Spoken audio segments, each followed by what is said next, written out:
but I need a way in which the volume can rapidly be optimized for Not today.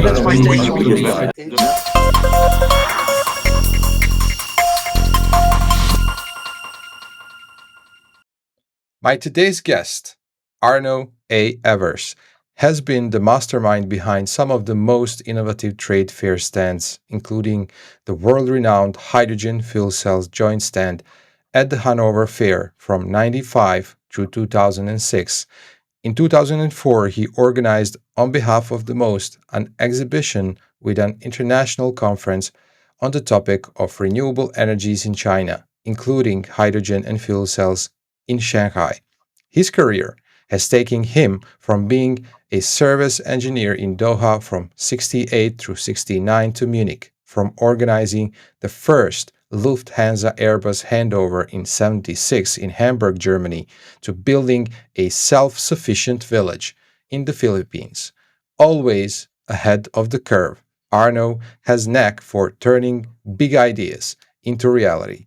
And let's be honest, anyone who can make fuel cells interesting deserves a medal. Arno, welcome. Thank you very much for inviting me. For the beginning, tell me, who is Arno A. Evers?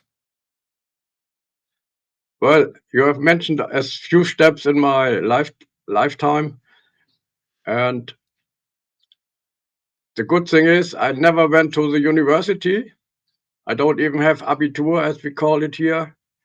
So I did it Amazing. all on my own initiative, and I did not have much support from outer sources. Everything which I did on my own ideas, and I found my own money to get it done. How has your experience in consulting and major energy projects influenced your perspective on the feasibility of global hydrogen economy?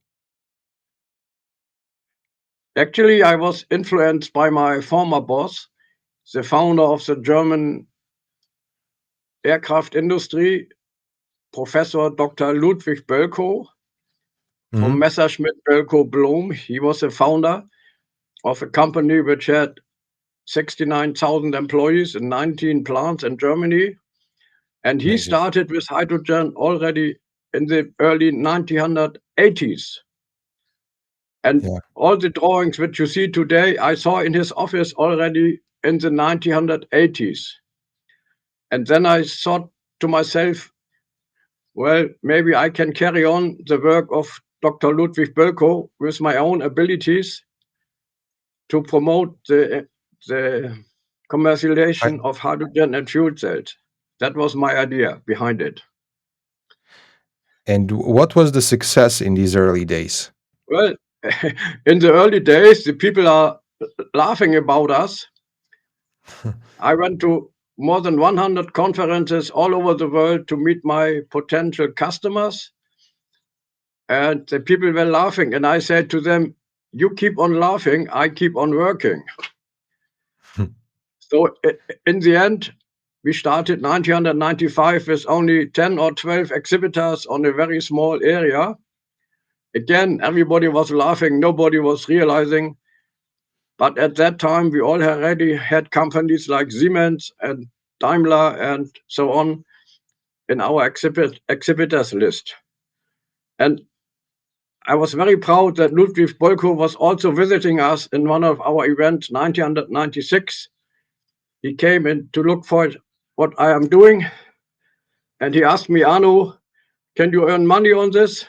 I said, no, not really, not at the moment, but it's fun. And then he said, okay, that's a good motivation. Just carry on. So I carried on from that time onwards.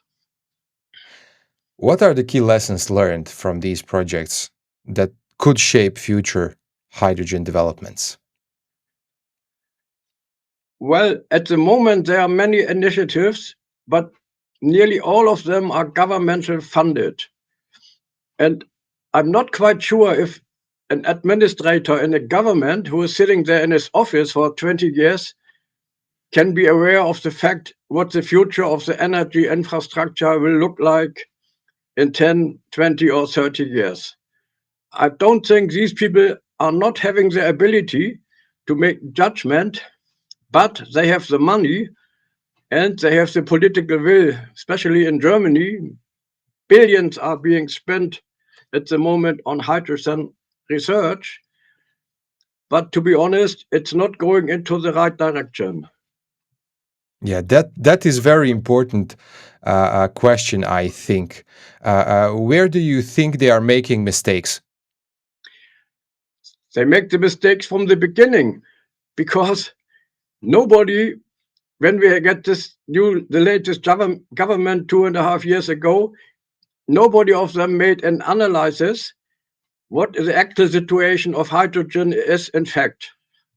This analysis has not been done in Germany, not in the USA, not in India, not in China.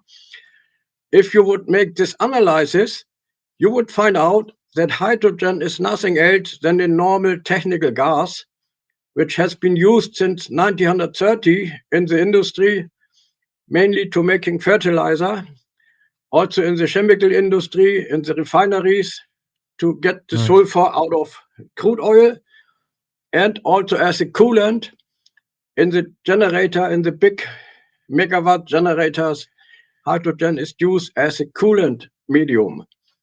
But all these facts are not known by those people, but they are sitting on their money and they distribute it widely without even knowing the history of hydrogen and where it all came from. That was in the 1930s.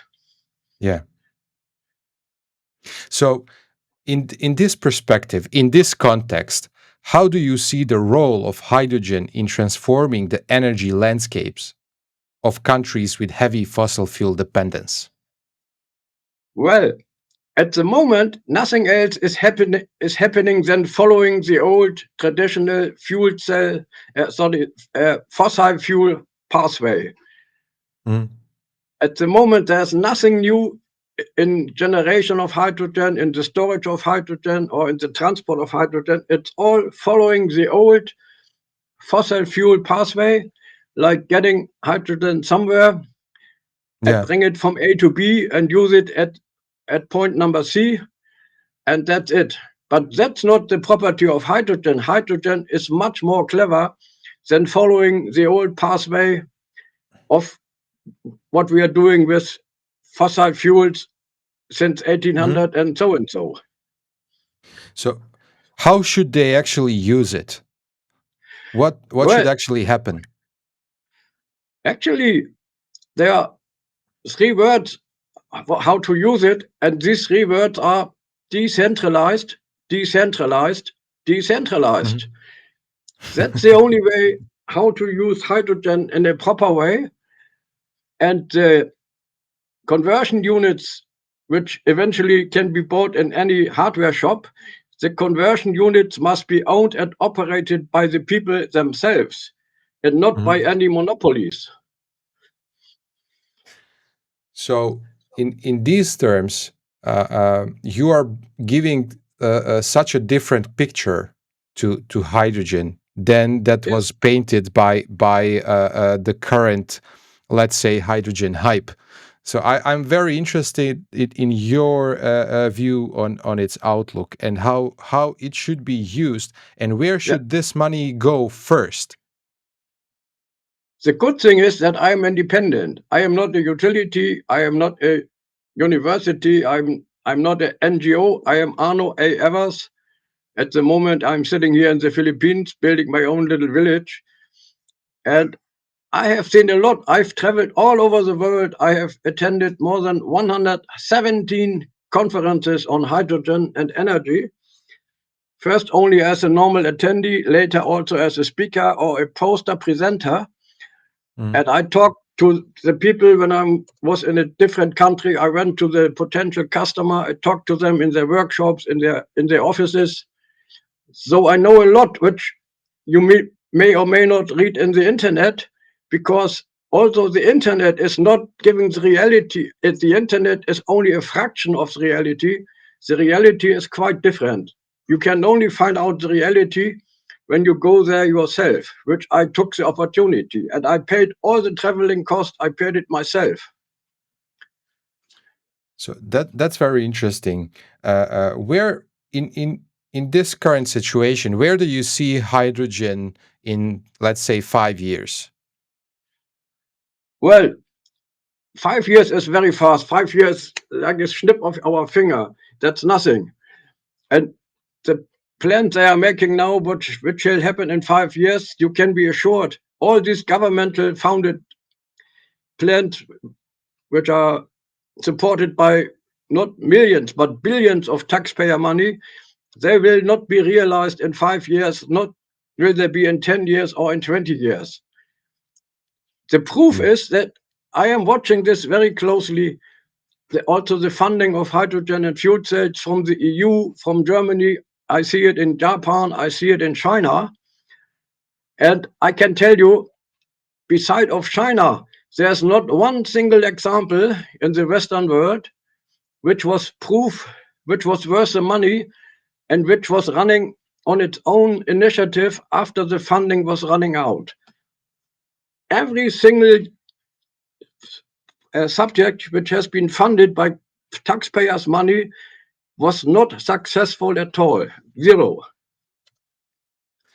So this means this must be realized by those who are responsible, and they soon must find out that they are on the wrong pathway. But it's hard to admit when you have done something now for 20 or 30 years, it's hard to admit that you're on the wrong way. But the time of truth has to come. What is the right way?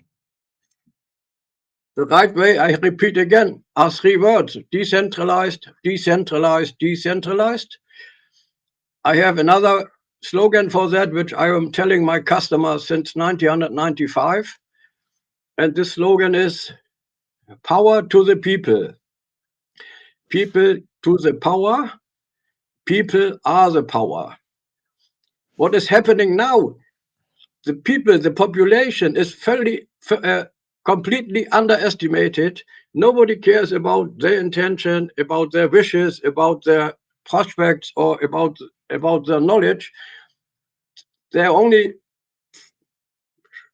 covered with money to a topic which somebody has thought in his office, but this guy has no idea to think about how the energy situation will look in 5, 10, or 20 years. When you say decentralized, you mean also, I suppose, decentralized in terms of each country has its own production, distribution, and so on of hydrogen. But do you also mean like individual households should have their own small electrolyzers or something like that? Yes, even on a smaller basis. Let's take air conditioner.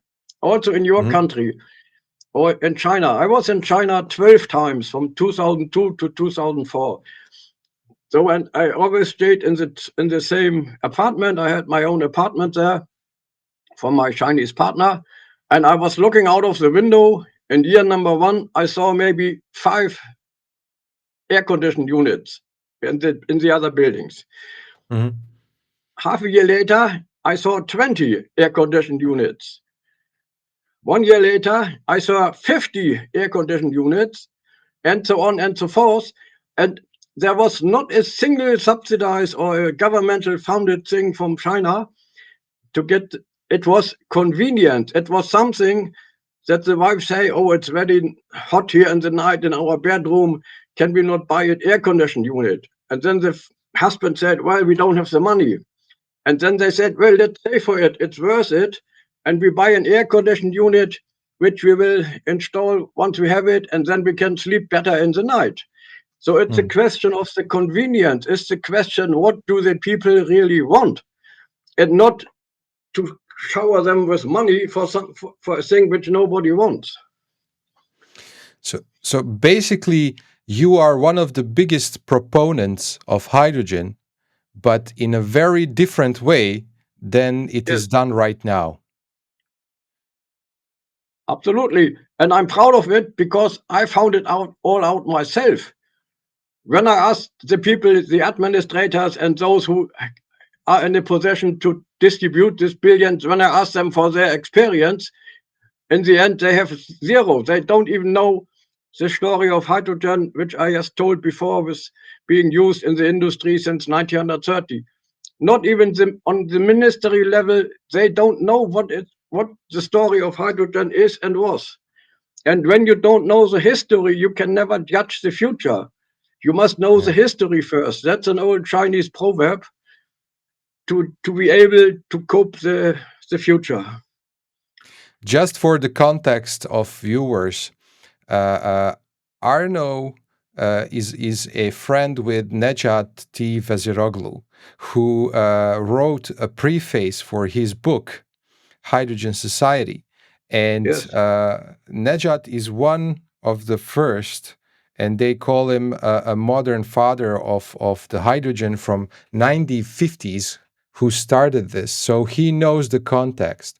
And you can download Arno's book from his website. It's amazing. I think you should read it because it was written a very long time ago from this perspective.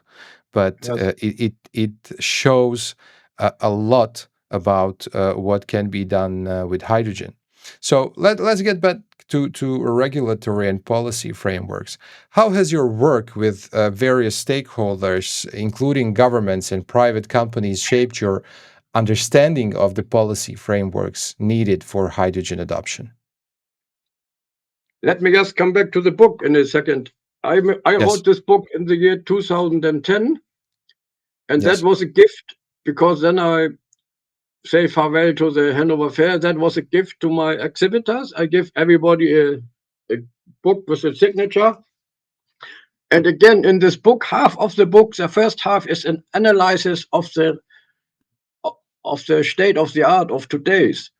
And the second half is my prospect to the future of hydrogen. Coming back to your question, excuse me. Of course, I know what has to be done, but I don't have the funds. So the people who want now to work on hydrogen, they don't follow me. They follow the mainstream because they don't go where the ideas are. They go where the money are, which is the administrators in the government. They have the money and they distribute it. Sometimes even the same topic, which was already done 8 years before, get a second row, the same topic, the same companies, the same research institution, a second row on the same topic, which I consider to be criminal. Very interesting. In your view, what are the most significant challenges in aligning international standards and regulations for hydrogen? The most challenges are to change the mindset. The most challenges are by those people who are now distributing the money and who are receiving the money, and that's a lot. It's billions every year. So they have to change their mindset. They must think, what the hell are we doing? Why is not a single of our projects in 30 years running itself after the funding is done? There must be a reason, but nobody is asking this question.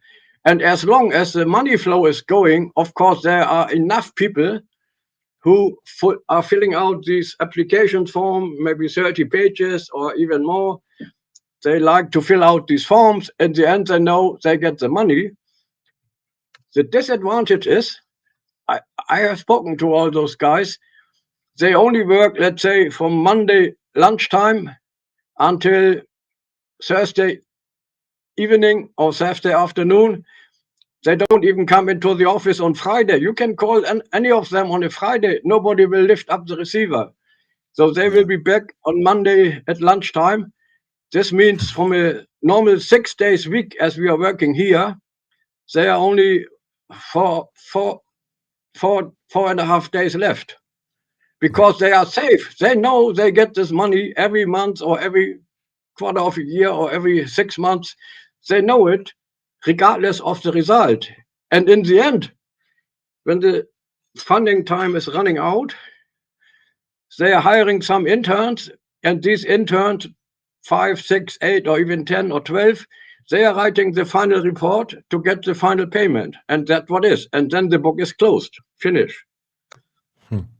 So talking about the money, How do you address the financial risks associated with large-scale hydrogen projects? There I come back to my example with the air-conditioned units, because the conversion units I am thinking of, I call it 3P plus. You can also find it in the internet. Personal power provider, 3P plus. They will in the end be very cheap, only a few $100, and they can be afforded by everybody, and they will give convenience to the daily life of the people, and not convenience to administrations or to CEOs or I don't know to whom. The trick or the only way will be to find out this added value where the people are prepared to save for, as my example with the air conditioner was, and where they finally pay it and the neighbor will also get it. And then next year I come to the same building and there were not 50 air conditioners, there were maybe 500 air conditioners in my site. So can we agree that the demand side of this in this situation is totally overlooked? Yes, that's true. And even the demand side is not even defined. There's not a specification. Suddenly they need hydrogen. We want to make hydrogen. We make hydrogen in Kenya, in United Arab Emirates. We make hydrogen in Nairobi. Don't ask me where. But nobody knows how it shall get from there to Germany or to Europe. And nobody knows about the storage. Nobody knows about the production. So, and these 5 years, which you mentioned before, they will be gone very fast. And then the money will be gone. Even if the project will go for 10 or 15 years, that's the same. 15 years is like nothing. And the money is gone. And not only that we have the money, which is worth enough, because it's not the money of the government or the administrators, it's the money of the taxpayers. And they have worked hard for it. But not only we have lost the money, we have also lost the time. And this is maybe even worse, because when we have lost 10 or 15 years, finding out that it was a mistake, the whole thing, then it's very sad. How do you see the role of hydrogen in evolving markets in the regions that are less developed? Well, that is my hope, because again, back to China, when I was there in 2002 for the first time, nearly all of them already had mobiles, not smartphones, the normal Nokia mobiles.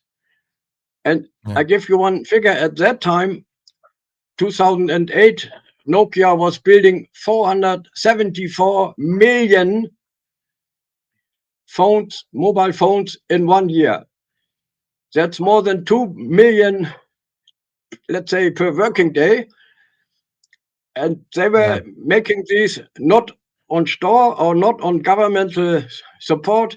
They were making it for the market. The moment the mobile was ready, it was taken out of them in the shop. The people paid for it. They were also expensive in the beginning, and people want to have it because it was convenient. They could use it. They could send a message. There was no internet connection at that time. It was before. But that was a convenient thing which the people were prepared to pay for. Exactly. For their own benefit, not for any government or any program or whatever. For the benefit of the individual people. That is the secret. How do you ensure that hydrogen developments are commercially viable and environmentally sustainable? Well, again, we come back to my philosophy. The moment these units are owned and operated by the end consumers, by the final consumers, they must own them, they maintain them, they make the service, everything.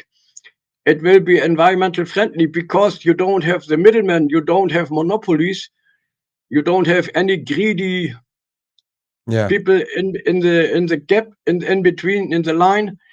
It's only supply and demand because you have added value for the people. And there's a different topic when we're talking about that. Many are arguing that the hydrogen is probably best used in heavy industries that need to be decarbonized, not in individual households. What do you think about that?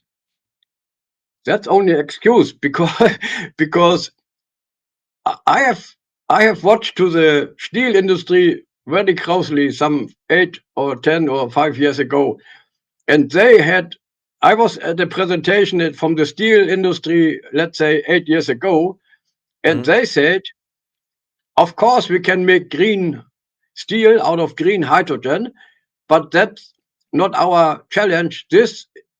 If the government wants it, then we do it. So, which means it is not even their own initiative to make green hydrogen from renewable hydrogen.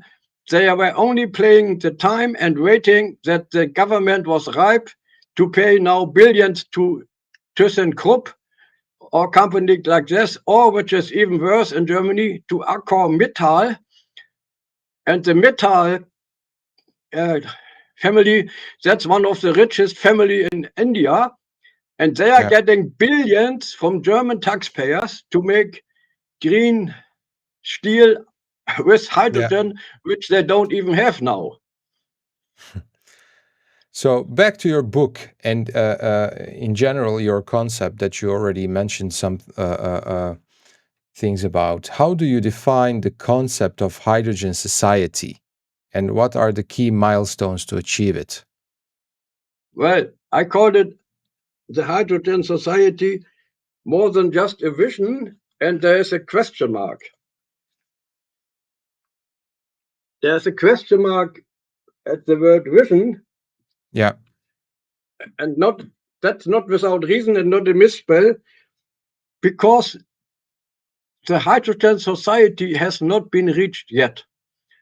And I am now 70 years old, 78 years old, excuse me. I am now 78 years old, and I'm not quite sure if I will see a hydrogen society develop. Maybe my little daughter, which is now 2 years old in next month, maybe she will see it, but I'm not sure.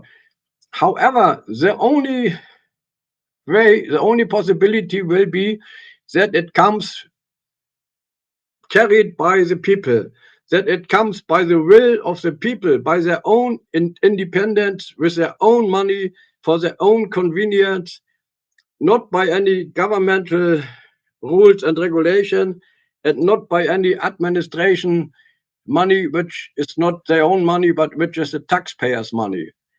So we have to trust on the power of the people and the knowledge of the people, that they know what they are doing. And I'm quite sure this will come, not necessarily from the Western world, not necessarily from Germany or France or Italy or United Kingdom, maybe from small countries like yours, Bosnia and Herzegovina, or even like small countries like when I am now in Asia, like Vietnam, Thailand, or Philippines, or Cambodia. There are very smart people also in those countries, and they are working hard. They are studying hard. And I can see it here by my staff, they are working 6 days a week, 8 hours or 10 hours a day. They don't care. And they are precisely to the minute. I can set my clock to it when I see how they start and when they make their pause and how they end it. And they are motivated and they are smart and they have good universities. So the future will come from these smaller countries, not from the big one. That's too late. They have already missed the opportunity. It's too late. Can hydrogen address global energy security concerns? Yes, sure. Again, my example from this air conditioning unit, that's only one small example. When you look at my 3P Plus personal power provider, you see the opportunities which are built into these units. And it's also a question of order of magnitude. When all the people are following these rules, they can heat and they can cook, they can heat, they can cool their own room, they can drive their own cars. Everything can be done with the hydrogen which they are making themselves on their own properties, even in an apartment or in a workshop or in an office. That's not a problem at all. The only problem is in the mind. What are the most promising technologies in your view for hydrogen production? Well, the most promising thing are the independent approach without monopolies, without subsidies, without governmental support, without funding, only by the advantages which are built in more or less into the property of hydrogen. And then it will run on its own, like Nokia, who suddenly started to make 474 million mobile phones in 1 year.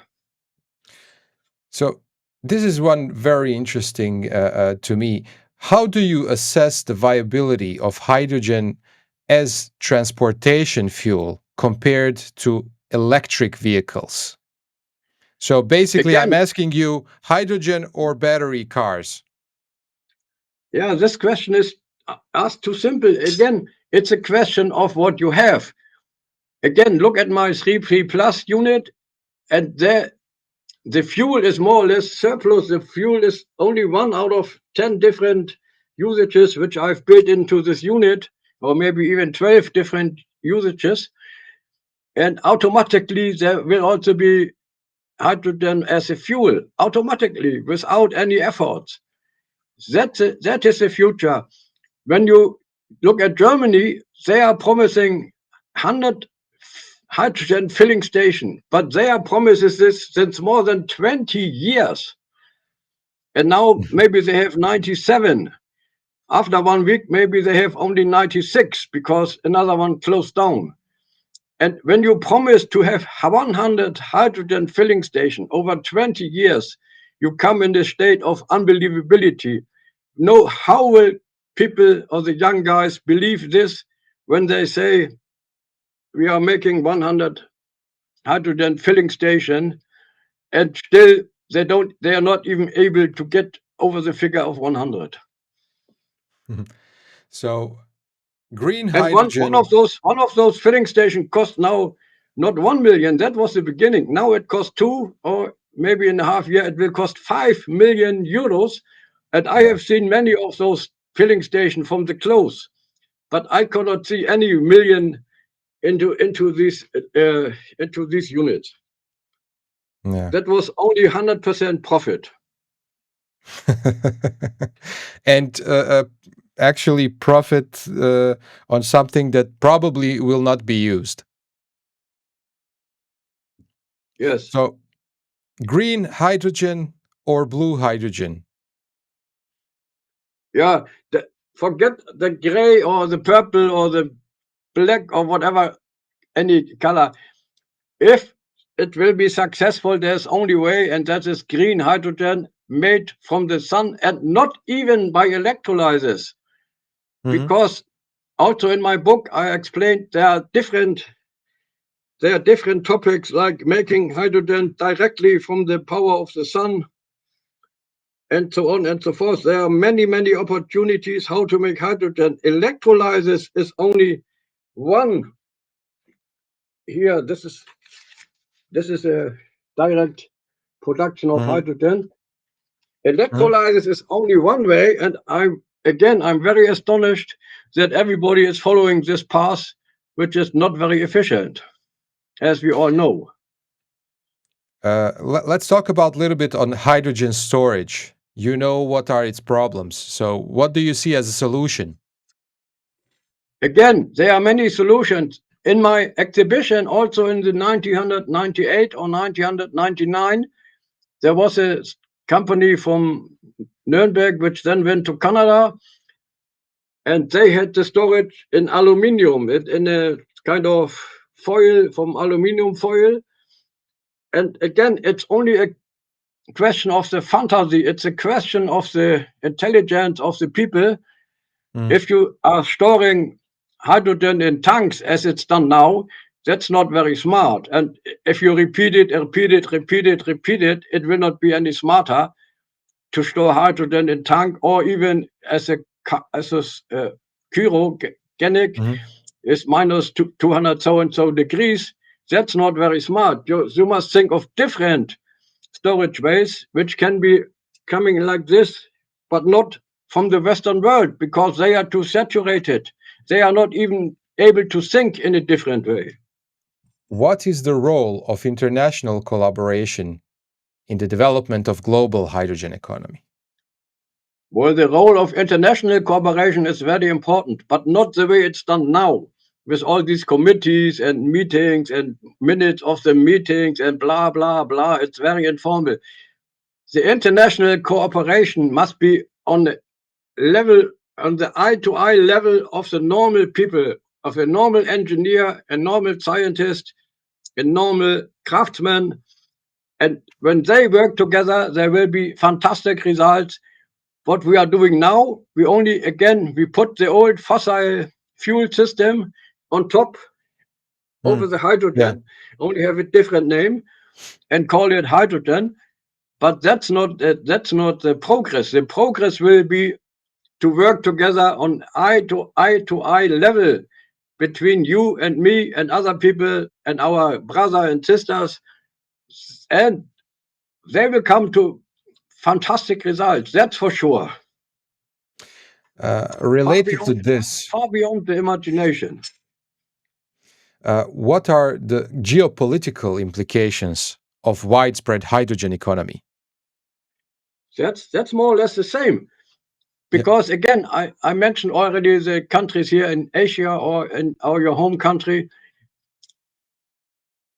The people have the power inside themselves. And when they unite and when they work together, there will be fantastic results, which we do not even imagine now.